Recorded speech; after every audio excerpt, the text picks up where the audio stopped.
The coffee was still warm when I found her phone in the mailbox. Yeah, her phone, shoved deep inside a crumpled grocery bag, like someone wanted it hidden. Like someone didn't want me seeing anything. And the worst part? I wasn't even looking for it. I was just grabbing the mail, bills, junk, some coupon booklet we'd never use, and there it was. That sick, cold drop in my stomach hit immediately. Because hours earlier, she'd said, "Relax. It's just a party, not a drug deal." And I'd believed her. I let her walk out in heels she hadn't worn since our engagement dinner. She didn't kiss me goodbye. She didn't even look back. She just laughed when I said, "Something feels off about this Bryce guy," and waved me off like I was some clingy, insecure child. So I ignored her. All evening. I didn't text, didn't call, didn't check the tracker we'd installed during her paranoid phase last year. I wanted her to notice the silence. I wanted her to feel that gut ache of being dismissed. Instead, I was the one who couldn't sleep. By 1:30 a.m., I was pacing. By 2:15, I was staring out the window like a war wife waiting for news. At 3:03 a.m., I texted, "Hey, are you okay?" No response.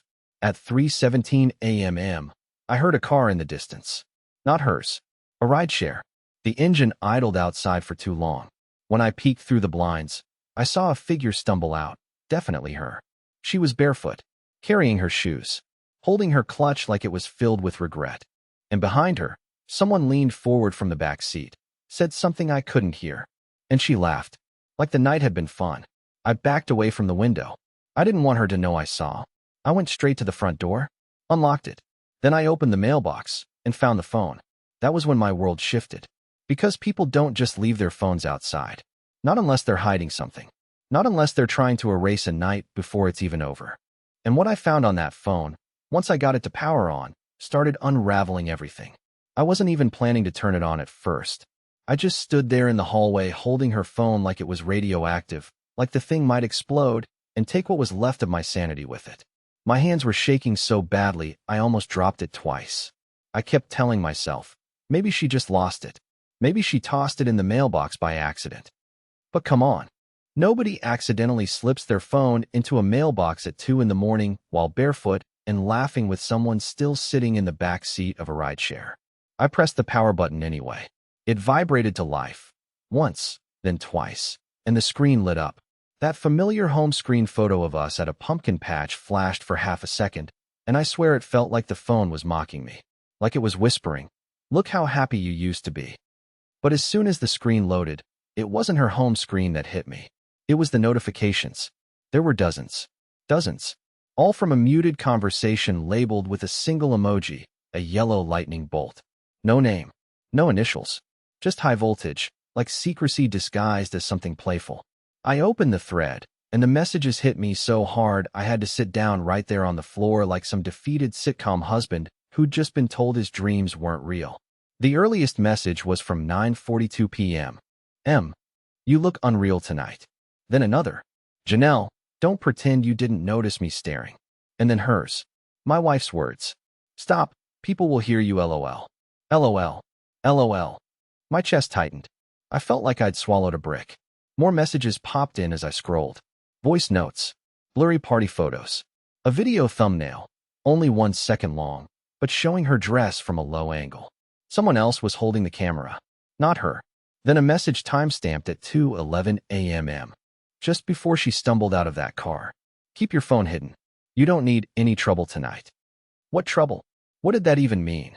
And who the hell was high voltage? Just as I reached the latest message, the door opened. I froze. The phone slipped from my hands and clattered onto the hardwood floor. I scrambled to grab it, but she was already there, standing in the doorway. Mascara smudged, hair messy, dress wrinkled like she'd slept in it or done something worse. She didn't say hi, didn't smile, didn't ask why I was up. Her eyes locked on the phone in my hand. And the look on her face? It wasn't guilt. It was fear. Real, bone-deep fear. Like she'd been caught in something much bigger than a stupid party. Like she hadn't expected me to find the phone at all. "Why do you have that?" she whispered, voice shaky, like she was trying to sound calm, but her lungs were giving up on her. I should have yelled. I should have demanded answers. But instead, in the most pathetic, whiny voice imaginable, I muttered, You left it in the mailbox." I didn't know what else to do. She closed her eyes like my words physically hurt her. Then she said something that made every hair on my arm stand up. You weren't supposed to see anything. Not, it's not what you think. Not, I can explain. Not even give it back. Just that. Like the truth wasn't just damaging, it was dangerous. And that was when I realized. This wasn't just betrayal. Something else was happening behind my back. Something that went way beyond a flirtatious message or a party kiss. Something she was genuinely terrified of. And I had just stepped directly into the middle of it. She stood there frozen in the doorway, hair still stuck to one side of her face like she'd just rushed home through a nightmare. I didn't say anything. I couldn't. My throat felt tight, like trying to breathe through cotton. I didn't know if I was about to scream, cry, or throw up. Maybe all three. She slowly stepped forward, eyes darting between me and the phone like it was ticking, like it might explode if I tapped the wrong thing. And all I could do was whisper, "What weren't you going to tell me?" Her response? She didn't deny anything. She didn't act surprised or offended or insulted like people do when they get falsely accused. No, she just sat down across from me and whispered back, "There's one message. Just one. Don't open it. Please." Her voice cracked on that last word. Please. Like something out of a horror movie. Like she wasn't protecting herself. She was protecting me. And that made it worse. Much worse. I looked down at the phone again. The battery icon was red and flashing. Maybe 5% left. My thumb hovered over the screen as I asked, "Which message?" She didn't answer. Instead, she reached out, slowly, almost reverently, as if she thought she could just take it back without a fight. Like she still believed I'd just hand it over because I loved her or trusted her or didn't want to know. But I didn't hand it over. I turned the screen toward me and kept scrolling. Her face went pale. There were over 100 messages, some buried in threads within threads, voice notes, image replies, heart reacts, inside jokes that made no sense to anyone outside their bubble. And then I saw one pinned at the top of the thread, time-stamped from earlier that night. It was locked. An iMessage locked with a password, one of those encrypted audio files she had to intentionally secure. "What is this?" I asked, but she just shook her head and whispered, "It's not mine. It was sent to me. I never opened it. I was too scared." Scared of what? I entered her usual password. It didn't work. Tried her old one. Nothing. Then I tried the dumbest one I could think of, Bryce 1987. Click. It opened. I pressed play. Static. At first, just static. A low hum, like someone breathing too close to a cheap microphone. Then came voices. 2 of them. One male, one hers. And I swear to you, I've never felt such a cold panic in my life. Because she wasn't whispering sweet things. She wasn't flirting or laughing or even talking about me. No, she was arguing. Desperately. Pleading with someone. Saying things like, "You said it was just drinks, and you promised there wouldn't be cameras. And finally, if my husband finds out." That was where the clip ended. The silence that followed was louder than anything. She looked like she was about to faint. Her lips trembled. Her knees pulled to her chest. For the first time in our entire marriage, Janelle didn't look smug or stubborn or defiant. She looked hunted. I asked one question as calmly as I could manage. "What cameras?" And her answer? She didn't even speak. She just slowly reached into her purse and pulled out a flash drive. A tiny, silver, fingerprint-smeared flash drive. And she said, "Because this is the real problem. And I think they're watching me." I wanted to laugh. I really did. It sounded insane. But the way she said it, the way her hands trembled, that wasn't guilt. That was fear. And I was starting to believe she wasn't just hiding some guy she kissed at a party. She might have been hiding something a lot worse. I didn't want to touch it at first. That little silver flash drive sat in her shaking hands like it was holding radiation, not data. I stared at it, then at her, then back at it again, and every instinct in my body screamed that plugging it into anything, my laptop, hers, even a public library computer, was going to drag me into something I wasn't prepared for. But she kept whispering, "Please, please, just look. I can't carry this alone anymore." And the pathetic part? I still didn't know whether she meant guilt or fear. So I got my old work laptop, the one with no personal files, nothing saved, nothing that could ruin me if the whole thing caught fire, and set it on the kitchen table. My hands were sweating so badly the mouse pad barely registered my movements. When I finally slid the flash drive into the port, Janelle actually flinched. Not like she was scared of what I'd see. More like she was scared that clicking one wrong thing might summon someone to our front door. The drive loaded. It had only one folder, labeled in all caps, "Don't play in public." My stomach dropped. I opened it anyway. Inside were 3 files. A video labeled Front Room Angle 2. Another video labeled Hallway. A document titled Contract, Draft. I opened the hallway video first. And I swear, my whole body went cold within 3 seconds. It wasn't footage of our home. It wasn't even footage of her office or some random event space. It was a party, a crowded, loud apartment full of strangers dancing under string lights, with music vibrating the camera. You couldn't see faces clearly, just silhouettes and movement, until the camera shifted and focused on one person. Her, Janelle, in that burgundy dress, standing way too close to a guy whose face I still couldn't see, because it stayed just outside the frame like he knew exactly where the camera was. The angle wasn't flattering or accidental. It was deliberately placed, aimed right at the two of them, like someone had staged it. Then the video ended abruptly. No sound, no context, just that image burned into my mind. I clicked the second video, the Front Room Angle 2, and this one was even more disturbing. It showed the same room, but from a higher vantage point. Again, Janelle and the mystery guy. Again, cropped just right so you couldn't identify him, but you could absolutely identify her. At one point, she looked up directly toward the camera, like she sensed she was being recorded, but instead of stepping back, she leaned in closer to the guy, almost like she'd been instructed to. When the second video ended, I finally looked at her. She wasn't crying. She wasn't denying anything. She was shaking like she was about to pass out. "I didn't know about the cameras," she whispered. "I didn't know they recorded everyone. I thought it was just a party." I wanted to scream that this didn't look like some innocent misunderstanding. I wanted to demand who the guy was. I wanted to explode with every insecure part of me that had been screaming since last night. But I couldn't, because the fear in her voice didn't sound like someone scared of being caught cheating. It sounded like someone scared of being trapped. Then I opened the third file. A contract draft. A literal contract. Terms. Conditions. A non-disclosure clause. Fees. Penalties. Something about exclusive access rights and participant involvement. And at the bottom, there were 2 signature spaces, one for the organizer, already signed with some curved, unrecognizable scribble, and the second for her, not signed yet, but the date next to the signature line, tonight, meaning she was supposed to sign something involving these recordings before the day ended. I stared at the screen in disbelief. This wasn't just betrayal. This wasn't just a flirtatious night gone wrong. Someone had put my wife in a position where her image, her identity, was leverage. "Who made you do this?" I managed to choke out, sounding every bit the whiny, broken husband I was. She wrapped her arms around herself like she was freezing. "I didn't do anything with him," she said. "I swear. But they want me to sign something so they can use the footage." I told them no. That's why I tried to hide my phone. They kept calling. Calling. Calling for what? To pressure her? Threaten her? Trap her? And then she said the part that truly rattled me. "I think they'll come back tonight. They said they would if I didn't respond." So there I sat, holding a flash drive full of stage footage, a half-written contract meant to force her into something, and a wife who had clearly gotten herself tangled in something frighteningly calculated. And as pathetic as it sounds, I still didn't know if the fear in her eyes was for her reputation, or for the truth she wasn't telling me yet.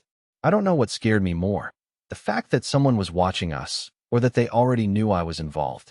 It happened the next morning. I hadn't slept. Neither had she. We'd just sat there, me staring at that flash drive like it might catch fire, her hugging her knees in total silence. I was still trying to process what I'd seen, trying to understand if this was some blackmail scheme, a messed up prank, or something much worse. Then, around 7:12 a.m., my phone buzzed. One notification. Unknown number. "We see you got the drive." I swear my hands went ice cold. I didn't respond right away. I just showed her the message. She didn't say anything, just started crying. Not loud, not dramatic, just quiet, hopeless tears like she already knew this was coming. That message wasn't meant to threaten. It was meant to let me know they were a step ahead. Whoever they were, they knew I'd seen it all. A few minutes later, another text came in. "This doesn't need to go further. Just keep her quiet. Tell her to sign." It felt like I'd been punched in the chest. "Sign what?" I texted back, my hands shaking. What's the contract for? Their response came instantly. Ownership. Simple. Nothing personal. She knew the rules. Nothing personal? What kind of twisted people call this not personal? Janelle looked like she was about to faint when I told her. She finally admitted the truth, at least most of it. The party wasn't a regular party. It was hosted by some exclusive underground group her coworker was part of. Everyone signs waivers. Everyone drinks. Cameras are everywhere, and the footage is turned into premium entertainment for some high-paying subscribers. She swore she didn't know until after, when she started getting calls. She hadn't even told me because she thought ignoring them would make it go away. Now they were messaging me. I kept asking her over and over again, "Did you do anything? Did you touch him? Did anything happen that can't be undone?" She kept saying no, but her answers got quieter each time. I couldn't tell if it was guilt, fear, or both. Then came the last message of the morning. "You have until midnight." Midnight. I didn't know what would happen if she didn't sign, but something told me they weren't bluffing. And for the first time, I wasn't just angry at her. I was terrified for both of us. I'd like to say I was brave that night, that I had a plan, some clever counter move, or at least the guts to face whatever was coming. But the truth? I spent most of the day pacing in circles, replaying those messages over and over in my head, checking the locks on our doors like that would stop whoever these people were. Janelle tried to keep busy, organizing drawers she never cared about before, repacking luggage that hadn't been used in years. She wouldn't look me in the eye. Every time I asked her if there was anything else I didn't know, she just said the same line. It wasn't supposed to go this far. Like that made any of it better. I went online, searched everything I could, hidden party recordings, secret contracts, underground networks, but all I found were vague stories and threads that led nowhere. Everything was scrubbed clean or buried under nonsense. Whoever they were, they didn't leave a digital trail. And then the sun went down. By 11:30 p.m., our house was completely dark. Lights off, curtains drawn. Janelle sat on the edge of the couch, shaking with her hands in her lap, and I sat across from her gripping a baseball bat, like that would make me any less useless. No police, no lawyers, just a broken man trying to protect a marriage already halfway gone. And at 11:48, they came. No knocking, no yelling, just a quiet, deliberate car pulling into the driveway, sleek, black, windows tinted darker than legal. Two men stepped out, both wearing suits. Not flashy, not cheap, just cold, professional, like they were there for business, not violence. One of them approached the door while the other stayed by the car. He didn't ring the bell. He didn't even look at the camera. He just slid something through the mail slot, a thin envelope, and then turned around like it was nothing. No drama, no warning. And just like that, they got back in the car and left. I waited a full minute before I moved. My heart was pounding so hard I felt dizzy. When I finally picked up the envelope, my hands were already sweating through the paper. I opened it and saw only one thing. The contract. But this time it was signed. By her. Dated. Time-stamped. I looked up at her, and she couldn't even meet my eyes. Her voice cracked as she whispered, "I didn't send it. I never signed anything." But it was her signature. I'd seen her sign enough birthday cards to know. Someone had forged it. Or worse, recorded her doing it when she didn't realize. That wasn't the scariest part, though. At the bottom of the document, just beneath her fake signature, was a note typed in red. "Thank you. She belongs to us now." I couldn't breathe. I couldn't think. I looked at my wife, and I swear to you, I didn't recognize her anymore. Something was happening behind the scenes that I couldn't stop, couldn't understand, and whatever it was, they believed she was already part of it. Whether she liked it or not. I don't know what I expected when I started gathering evidence. A scandal? Headlines? Justice? Maybe just a few people online telling me I wasn't crazy. But whatever hope I had left that someone out there would help us, it died the moment I tried to go public. And they knew it. Every move I made after that played directly into their hands. The morning after they delivered the forged contract, I made copies of everything, screenshots, saved files, printed pages from the flash drive. I even recorded a voice memo of Janelle describing what she remembered from the party. I didn't trust keeping it all in one place, so I spread the files out, cloud storage, burner USBs, one copy on an old phone I hid in the attic. I was paranoid, yeah, but also desperate. This wasn't just a betrayal story anymore. It felt like we were trapped in something designed to swallow us whole. Then I made the worst mistake of all. I posted on a private forum. Not Reddit. Not Facebook. Somewhere darker, somewhere people claim to know about content rings and private distributors. I didn't use names, I didn't share the videos, just descriptions. Enough to raise alarms. Or so I thought. Within 30 minutes of posting, my internet cut out. Completely. Not just a router reset. The connection itself was dead, like someone had pulled a switch upstream. Janelle's phone lost signal too. Even our Wi-Fi thermostat flashed offline. I got up to check the breaker, thinking maybe this was just a power issue. That's when I heard it. A knock. Not on the front door this time. On the back window. I froze. Didn't move. Didn't breathe. The knock came again, softer this time. Like whoever was out there wasn't trying to get in. They just wanted me to know they could. I peeked through the side curtain. No one. But when I opened the back door, there was a single object on the doormat. The flash drive. The same one I thought I had locked away in the garage freezer. I snatched it up and opened it inside, heart pounding. Everything had been wiped. No video. No contract. Just a single new file, an image. It was a photo of me. From behind. Sitting at my desk. Taken from inside my own house. I felt like the floor dropped out beneath me. I yelled for Janelle, but she was already upstairs, curled into the closet, knees tucked under her chin, shaking. She hadn't even heard the knock. I told her what happened, showed her the photo. She just stared at it and whispered. They said they had eyes in every house. I thought it was just a scare tactic.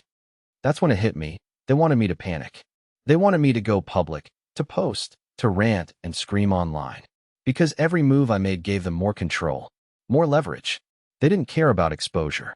They owned exposure. That was their business. It wasn't about hiding the footage. It was about owning the reaction.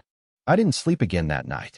I sat by the front door with a metal bat and the old phone clutched in my hand. I wanted to run. I wanted to burn everything and disappear. But something stopped me. The old phone, my attic backup, started buzzing at 3:02 a.m.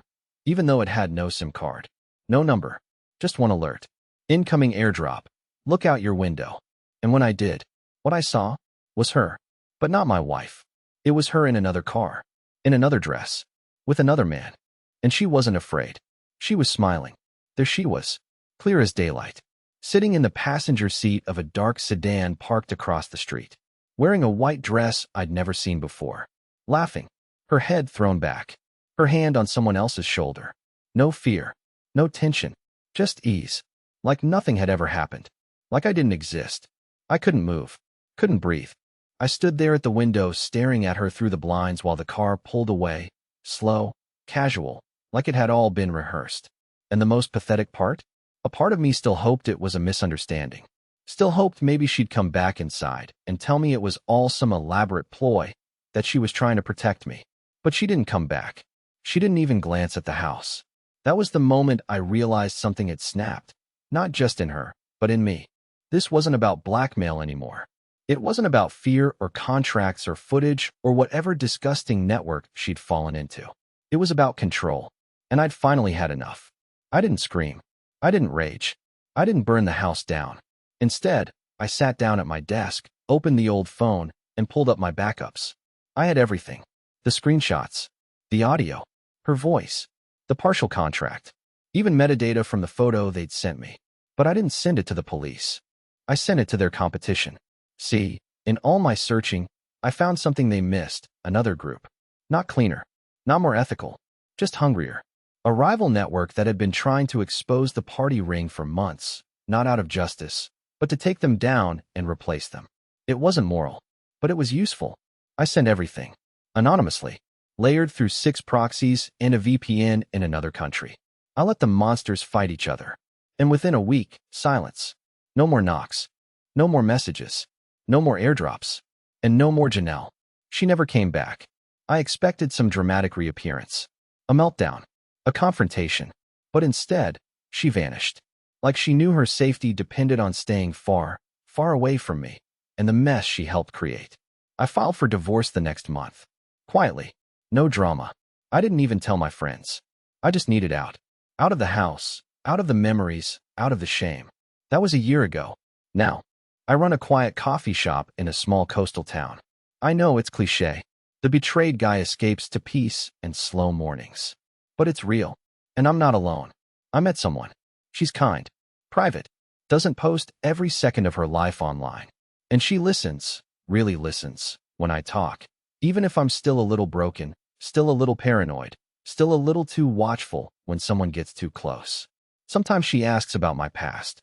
And all I say is, there was a time I thought I'd lost everything. Then I smile and add, turns out, I was just being freed. I don't know where Janelle is now. I don't want to know. But I do know this. They thought they were playing a game with me. But I was the one who walked away with the final move.